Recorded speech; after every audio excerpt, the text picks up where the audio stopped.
Assalamualaikum warahmatullahi wabarakatuh. Saya Zikri Nur Akbar, mahasiswa ST Mikrosma angkatan tahun 2017 jurusan Teknik Informatika. Di sini saya akan menjelaskan terkait instruksi daripada kuis mata kuliah web programming, yaitu materi sebelumnya ada satu menu yang belum berfungsi ya. Yang dimaksud menu ini menu dosen yang sebelumnya hanya dua menu ini yang berfungsi, home dan mahasiswa. Lalu perintah di sini harus mengerjakan agar menu dosen tersebut bisa berfungsi seperti mahasiswa, yakni bisa melakukan fungsi create, update, dan delete. Database-nya seperti ini ya. Saya buka dulu database yang sudah saya buat.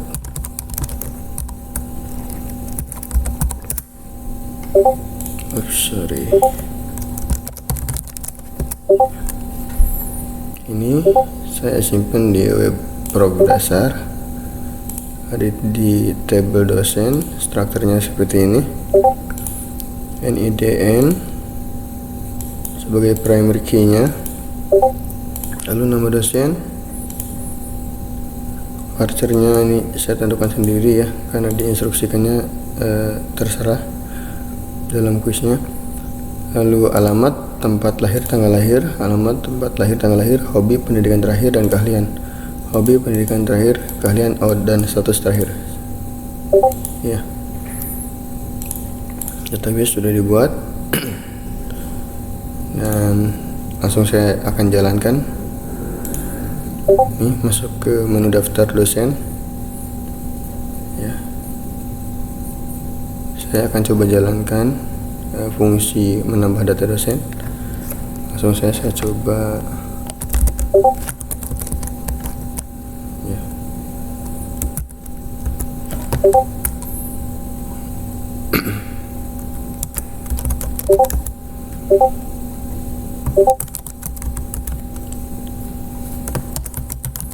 Bandung misalnya, Bandung 19 Oktober saya hobinya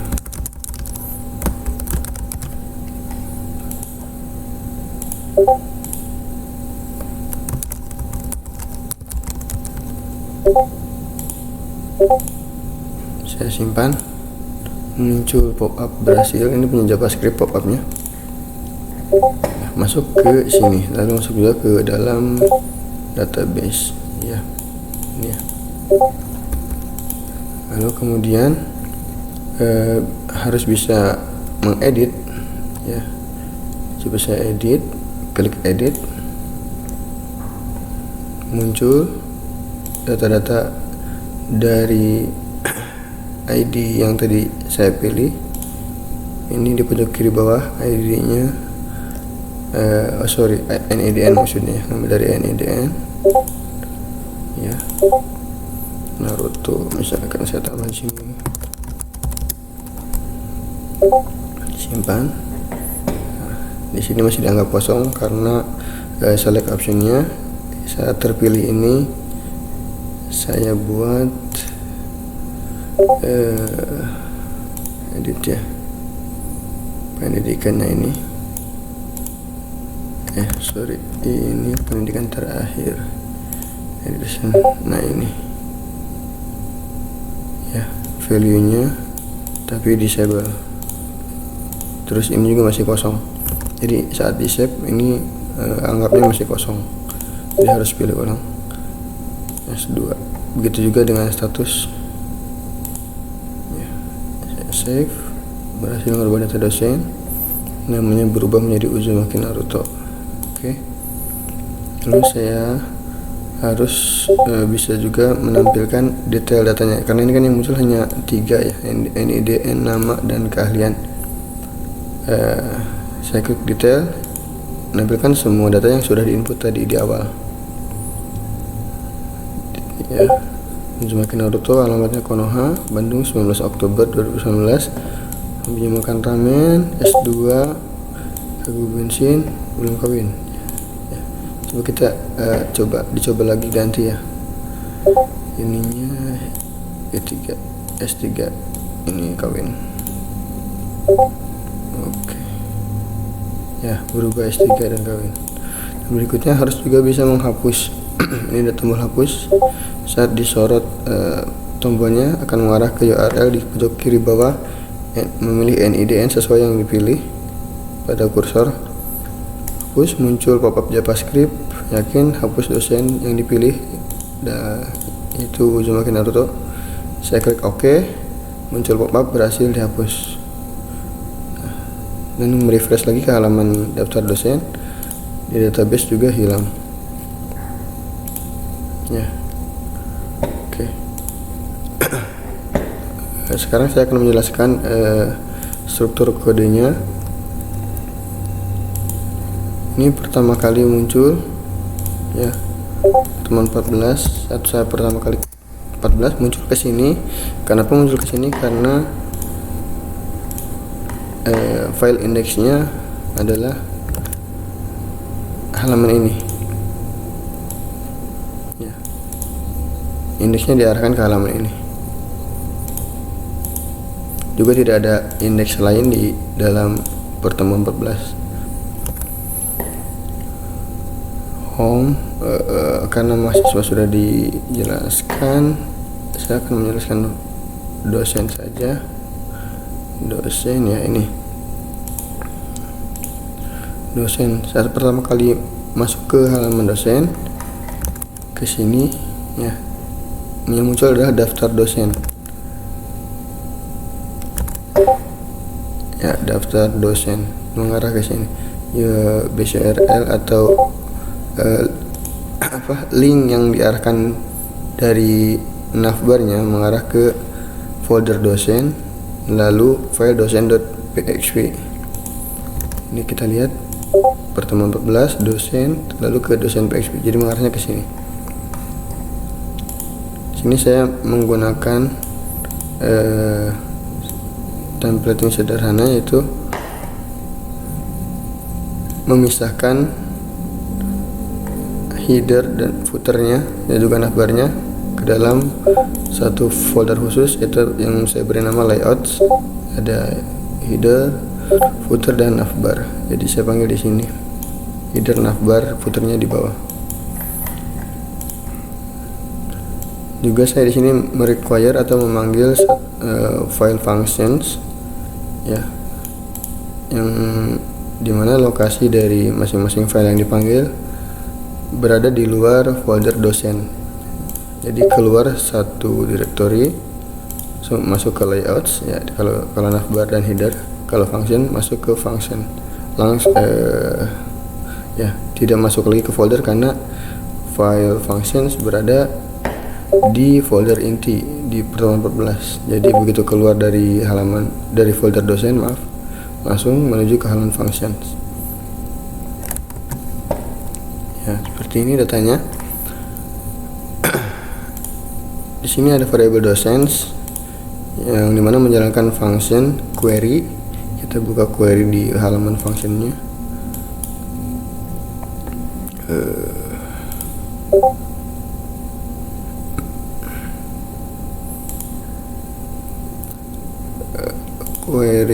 Query ya, docents query. Kita lihat di sini query ya. Query sudah ada function query yang berisi parameter query ya. Ini isi daripada query-nya. Lalu variable docents ini di looping menggunakan perintah for each dan dimasukkan ke dalam table. Saya menggunakan table dari Bootstrap ini ya, table responsive, kelasnya kelas table punya Bootstrap. Di looping, lalu di sini ada pada menu opsi menggunakan href, Anchor, yang mana detail ini diarahkan ke menu detail dosen. Langsung saya buka saja. Detail dosen ada di folder dosen, lalu slash detail dosen.php, dosen detail dosen.php. Nah ini ya, sama require functions dan template atau layouts di folder terpisah. Saat saya klik, nah bisa memunculkan data seperti ini. Kenapa? Karena di halaman detail dosen ini pertama kali ini menangkap NIDN yang dipilih.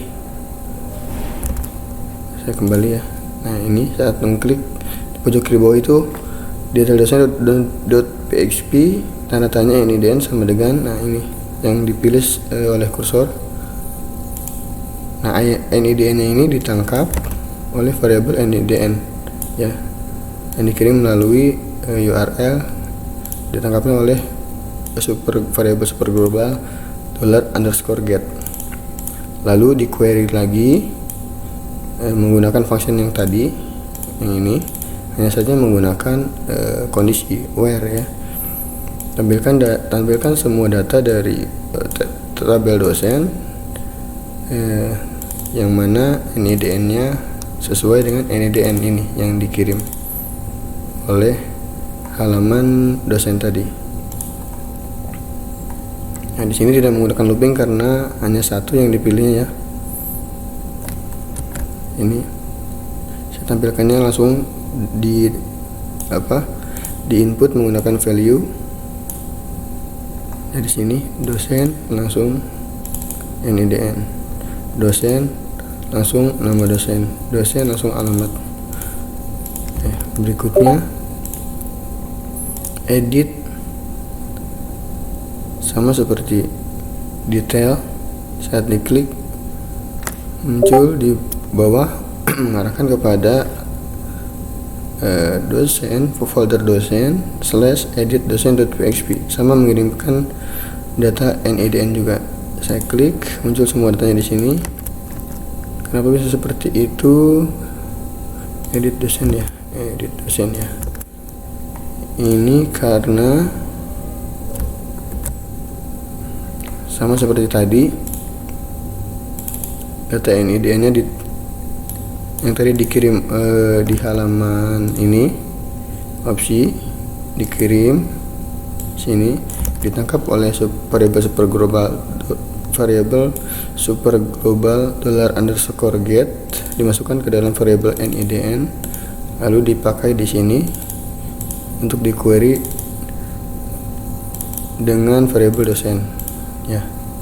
Lalu variabel dosennya digunakan untuk menampilkan isi daripada data dosen tersebut. Nah, hanya saja kalau di halaman edit dosen ini tidak hanya menampilkan data tapi juga bisa merubah. Di sini ada if, jika, isset, jika ada tombol update ditekan ya, tombol update itu ini update, nah ini buttonnya namanya update, mengirimkan menggunakan metode post. Nah ini dalam formnya, jika ada tombol update ditekan dengan menggunakan metode post, maka melakukan pengecekan lagi. Jika edit dosen, nah ini function ya, jika edit dosen lebih dari 0, maka munculkan alert berhasil merubah dosen. Kita lihat di sini functionsnya. Kita lihat query edit dosennya, namanya function edit dosen,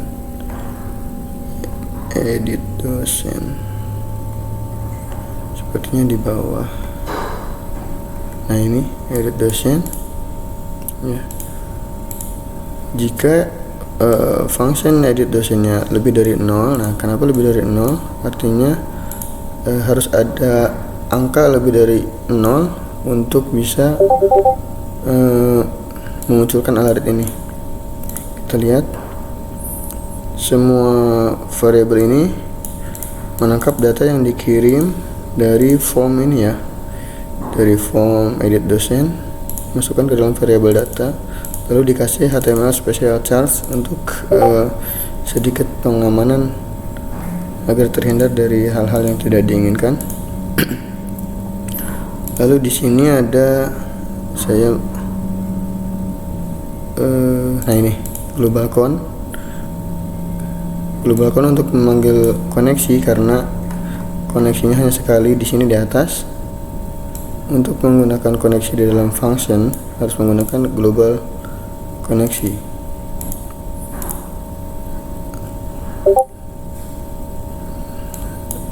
Nah, setelah data ditangkap dari form ini, masukkan ke dalam variabel data,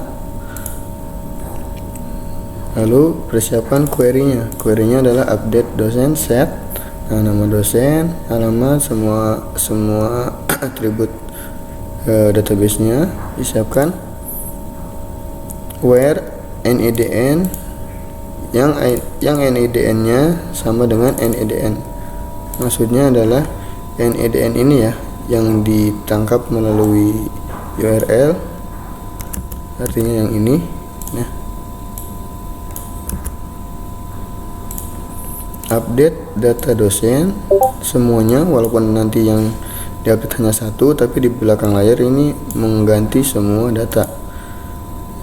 Update data dosen yang NID-nya sama dengan NIDN yang dikirim melalui URL ini.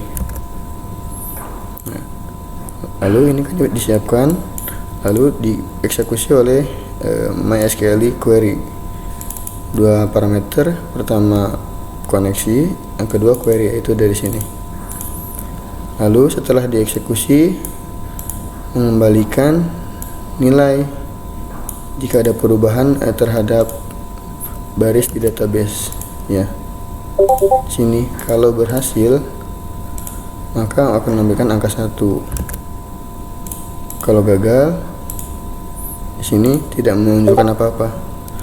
Lalu bisa saya buat seperti ini jika gagal ya. SQL error.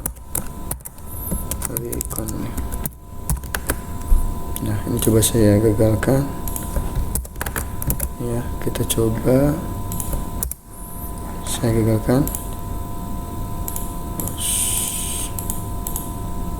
Nah, ada error di SQL sintaksnya, kawin RDN ya, karena tadi saya hapus di sini statusnya. Oke, kalau saya ulangi, ini S2.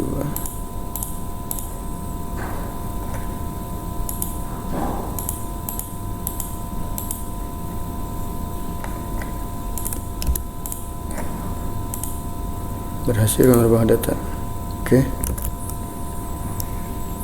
Lalu berikutnya yang hapus, sama setiap tombol yang disiapkan ini akan mengirimkan data sesuai NADN yang dipilih oleh kursor.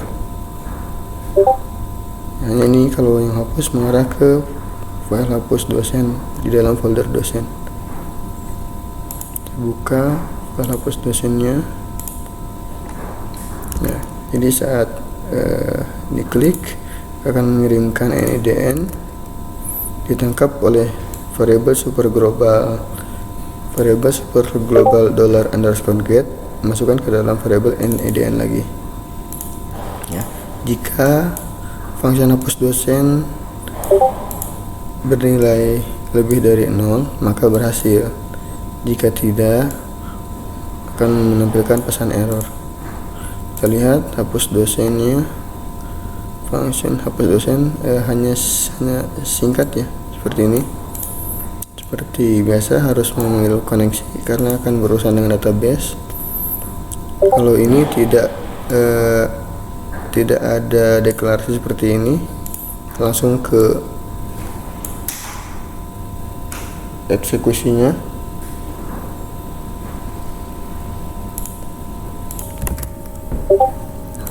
Langsung menjalankan query koneksi delete data dosen yang NADN-nya sama dengan NADN yang dikirim melalui URL ini. ya, URL ini, URL ini di bawah pojok kiri bawah ya. Jika berhasil, maka di return MySQL affected row, mempengaruhi baris di database-nya akan menghasilkan angka 1. Oke, hasil. Oke, sekian video untuk pemenuhan kuis mata kuliah web programming ini. Semoga bisa diterima dengan baik, dan mohon maaf apabila ada kesalahan dalam penyampaian, karena sifat dari video ini adalah bagian dari proses belajar saya.